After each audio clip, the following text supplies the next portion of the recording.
Ah, une petite vidéo. J'étais en train d'écrire un commentaire sur Facebook et ça m'a donné envie de faire cette vidéo, donc j'ai stoppé mon commentaire pour venir faire cette vidéo sur le fait que entrer sur une voie de guérison demande à ce qu'on agisse. On ne dit pas bah, je vais être guéri puis on reste là en attend. Je l'ai vu pour moi, ça demande vraiment voilà, à poser des actions. Et, euh, et voilà, j'avais envie de raconter un petit peu plus ce moment-là où j'ai vu ça dans ma vie. Donc après, à la fin du stress post-traumatique, où là où j'en peux plus, j'ai pris trop de douleur. Une seule petite pensée de douleur, une seule petite brise d'agacement ou quelque chose comme ça m'aurait tué. J'avais tellement mal que juste un tout petit peu de plus et je mourrais quoi. Et, euh, et du coup, j'ai commencé ce que j'appelle moi euh, la voie des petits meilleurs. Euh, J'étais tellement en douleur que juste un tout petit peu mieux, juste un tout petit peu moins mal, c'était une énorme victoire. Et, euh, et, euh, et du coup, voilà, et j'avais envie de raconter un petit meilleur en particulier que je me suis offert, donc je vais vous reposer un peu le décor. Donc je suis dans cette grande souffrance. Euh, je peux pas relever les yeux sinon je me mets à pleurer, donc il n'y a pas de regard avec mes parents, avec ma famille. Je suis obligée de manger avec eux. Quand je vais manger, il y a des réflexions sur alors là, on n'a pas de thunes, donc je culpabilise de manger. Euh, et je baisse la tête et je mange en angoisse terrible, je mange au plus vite et je repars en bas. Vite, je repars dans ma cave, je repars me cacher là dans ma cave, quoi. Et à ce moment-là, donc je touchais le RSA, mais je remboursais mon crédit professionnel et le crédit de la voiture que j'ai donné à ma mère. Et du coup, sur mon RSA, il me restait que 30 euros. Je fume, donc quoi, je fumais et du coup, je devais acheter des cigarettes. Donc juste avant, à mon stress post-traumatique, je vivais à la frontière de l'Andorre, donc les cigarettes sont vraiment pas chères. Donc j'ai arrêté de fumer des blondes, je suis passée au roulé et je me suis vraiment tout réduit quoi. Et puis quand j'ai commencé cette voie de petit meilleur, quand même pour fumer tout le mois, j'avais passé avec 30 euros. Et, euh, Et, euh, et du coup, un jour, je me suis fait un petit meilleur, je suis partie au bureau de tabac, et puis je me suis pris un petit sachet de bonbons à 1 euro. Et 1 euro pour moi à ce moment-là, c'est juste beaucoup, du coup, quoi, hein, parce que, voilà, euh, je m'offrais même pas le plaisir de m'acheter du thé. Maintenant, je m'achète du thé, je m'achète à manger, voilà. Là, à ce moment-là, non, j'achète mon tabac, et voilà, et ça doit être tout ce que j'achète, quoi, du coup. Et puis, euh, un soir comme ça, parce que ces bonbons-là, du coup, sans chercher à ce qu'ils me durent longtemps, j'ai juste mangé un bonbon à chaque fois que j'avais réellement envie d'un bonbon. Et, euh, et du coup, cette fois-là, j'avais vraiment envie d'un bonbon et j'avais vraiment envie d'une fraise tagada dans le sachet. Et donc à ce moment-là, vu que j'étais dans ce goût de la mort, vraiment toutes mes cellules, tout mon goût avait le goût de la mort, c'était tout gris. Et cette fraise tagada avec cette, ce rouge intense, quand je l'ai mis dans ma bouche, ça a explosé de couleur, explosé de saveur. Paf, un grand soleil comme ça. Et à ce moment-là, en fait, j'ai vu à quel point je m'aimais, à quel point je m'aimais de m'apporter ce grand meilleur, quoi. Et ce grand meilleur, quoi, c'est la chose vraiment que j'ai goûté, je crois, le plus intensément. Je crois que c'est le truc qui m'a fait le plus plaisir dans toute ma vie. Une fraise tagada. Une seule fraise tagada.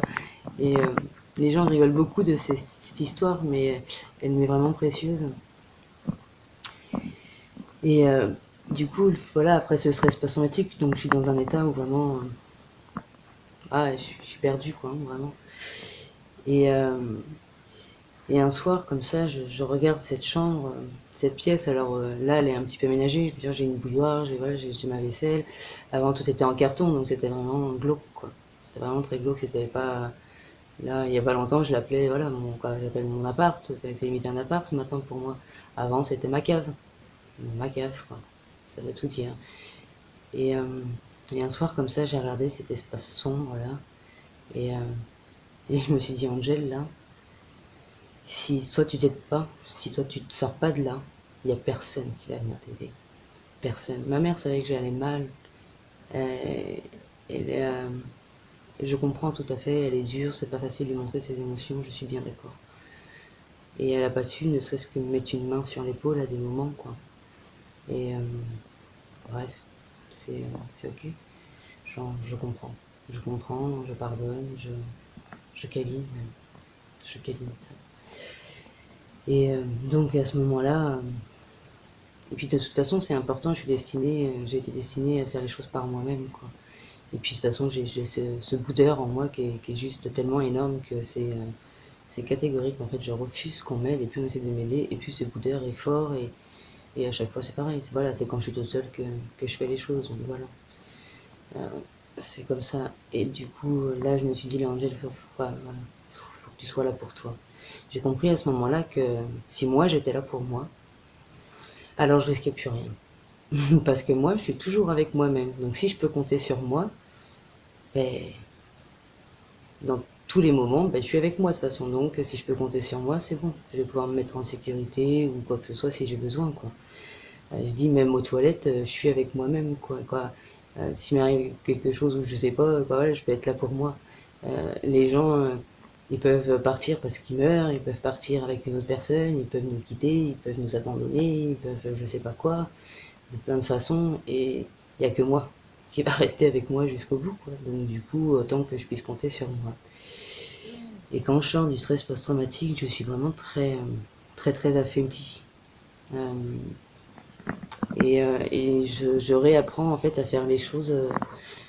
Je regarde vraiment dans le vide et je me réapprends à faire les choses. Euh, voilà, à me remettre dans mes actions. Bon, là, je suis en train de jouer sur le portable. Je joue sur le portable. Là, je regarde la télé. Ok, je regarde vraiment à la télé. Je me prête vraiment au jeu de regarder la télé. Donc, je choisis déjà mon programme. Comment que c'est en moi? Il faut que ce soit tout doux là. Ok, on regarde les chaînes s'il y a quelque chose qui correspond au goût qu'on a à l'intérieur d'un petit meilleur pour un petit meilleur. Euh, un film d'horreur, c'est pas un petit meilleur, hein, c'est juste aimer se charcuter. Oui, c'est vrai. Et, euh, et du coup, j'ai commencé à faire toutes ces choses-là, même me reposer parce que je suis tellement faible physiquement que je peux pas tenir debout très longtemps. Et du coup, je passe mes journées, mes nuits allongées sur le lit, quoi. Et même des moments où juste je fais rien, où juste je suis fatiguée et juste je fais rien, je choisis vraiment, je fais rien, quoi. Là, c'est mon moment où je glande, on va dire. Voilà, et donc voilà, ça a duré tout, plein de petites actions comme ça pendant 11 mois. Euh, et je vais pas raconter tous ces 11 mois maintenant comme ça, mais les premières petites actions, c'est aussi, vous savez, quand on est en dépression et tout, bah, je sais pas, je pensais pas à aller me doucher forcément, je sais pas tous les combien de temps j'allais prendre une douche, mais j'étais toujours dans mon pyjama, et comateuse dans mes souffrances, à hurler toutes ces émotions qui se sont réveillées, toutes ces 24 ans d'émotions que j'ai pas exprimées. Euh, et, euh, et du coup, ça a été aussi ça. Je choisis, là, de d'aller prendre ma douche. Je choisis le parfum du savon, du gel douche que j'ai envie, là, avec ce que j'ai, hein, parce que j'ai pas de sous, hein, 30 €. Hein. Donc il n'y a pas, on s'achète un gel douche. Hein.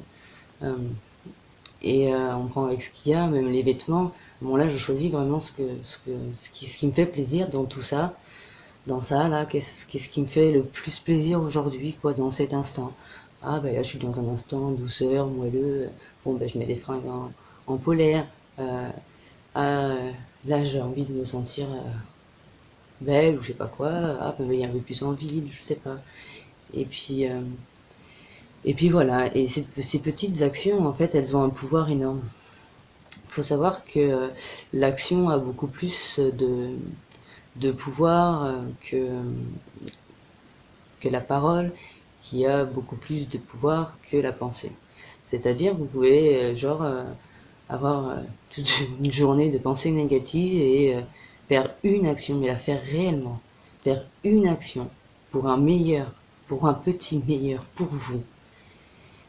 Et, euh, et ça change beaucoup de choses. Ça change vraiment tout. Et en plus, le premier pas, il est pas facile, mais le fait, je le fais à une petite hauteur. Genre, c'est sale dans ma pièce, j'ai pas le courage, j'ai pas l'énergie pour. C'est pas du courage, c'est de l'énergie. J'ai pas l'énergie nécessaire à tout ranger là. Ok. Voilà, je me lève, je passe à côté d'un papier par terre. Ah, celui-là, je le ramasse. Et souvent, on ramasse ce papier, on le met à la poubelle. Des fois, voilà, on s'arrête là. Mais bien souvent, ce premier pas donne déjà une première dose. Ah, bah attends, il y en a encore un là, puis un là, et puis on en ramasse trois. Waouh! C'est vraiment des meilleurs. Et c'est une voie, en fait, où on fait que de gagner. Et parce que, ben, voilà, un petit meilleur. Donc, un petit meilleur, ça a été aussi accueillir mes angoisses. Vous savez, aussi, au lieu de faire oh là là, oh j'angoisse, oh j'angoisse, oh j'angoisse. Alors là, ça panique, ça accélère de partout. C'est ah, ok, j'angoisse. Ok, ok, il y a l'angoisse, elle est là, d'accord. Mais je reste là, je bouge pas. J'ai passé des jours comme ça, à gérer mon angoisse, mes angoisses, avec un coussin allongé là en position fétale, avec un coussin comme ça. Sans m'en rendre compte, je l'ai compris plus tard. L'effet de ce câlin à ces coussins, parce qu'il était vrai. J'arrive pas à le revivre comme ça depuis, c'était vraiment le moment et voilà. Et d'avoir, de prendre un coussin comme ça dans ses bras en amour, juste là, je respire, l'angoisse est là, ok, ok, ah, je respire, je suis là, je suis là, je suis là avec moi, je suis là. Et bien sans m'en rendre compte, l'action que je faisais, c'était faire un câlin. Faire un câlin, je faisais un geste d'amour. Un geste d'amour. Donc je reçois quoi comme énergie? La plus puissante. L'énergie d'amour. Du coup, ça m'a cicatrisé. J'ai passé des jours vraiment comme ça, peut-être des mois, j'en sais rien. Honnêtement, j'avais aucune notion de temps. Mais ça a reconstruit mes chairs. J'avais tout qui était déchiqueté à l'intérieur de moi, tout qui était déchiré, mon cœur, toute ma chair qui était voilà en douleur. Et de faire des gestes comme ça m'a guéri. Un jour comme ça en méditation, je vois mon cœur tout sec, comme un morceau tout sec. Du coup, je me suis dit, ah, qu'est-ce que je peux faire en méditation comme ça, juste en pensée, en visualisation? Ben, je pourrais lui mettre un baume apaisant, vous savez, du lait, du lait apaisant. Et, euh, et du coup je l'ai fait dans ma méditation et ça, j'ai vraiment l'impression que ça fait un effet et ça déçoit. Je vais me rectifier. Ça, c'est l'angel, pas sûr de la réceptivité d'en face. Non. Ça a un réel effet. C'est ce que j'ai vu, même si c'est de la symbolique, même si c'est des images comme ça, c'est réel. Vu que c'est là pour quoi? C'est là pour vous, c'est quoi? C'était le truc là pour moi, c'est le truc qui était à moi, qui m'appartenait, c'était mon imagination ou quoi, et que ça fait que voilà, ça marche quoi. Voilà, ça marche. Une intention, en fait, c'est l'intention qu'il y a derrière qui marche. En fait, vous dites, je m'aime, je me guéris, les gens m'envoient la guérison par la bienveillance, et du coup, ça a un réel impact. Et donc voilà. Et donc voilà, voilà. J'ai compris dans ce moment-là, que je vous dis, où là je regarde chez moi, et là, Angèle, il n'y a que toi qui peux te sauver. Il n'y a que toi qui peux te sauver, quoi. Ok? Une voie de guérison demande à agir. C'est pas, voilà, c'est pas gratuit. Ça demande votre participation, et plus on y participe, et plus on y participe, et voilà, et plus ça, je suis perturbée par tous les trucs qui sonnent de partout là. Et voilà, plus on y participe, plus l'effet est réel. Je n'ai fait que des petites actions comme ça pendant 11 mois. En 11 mois, je suis passée de,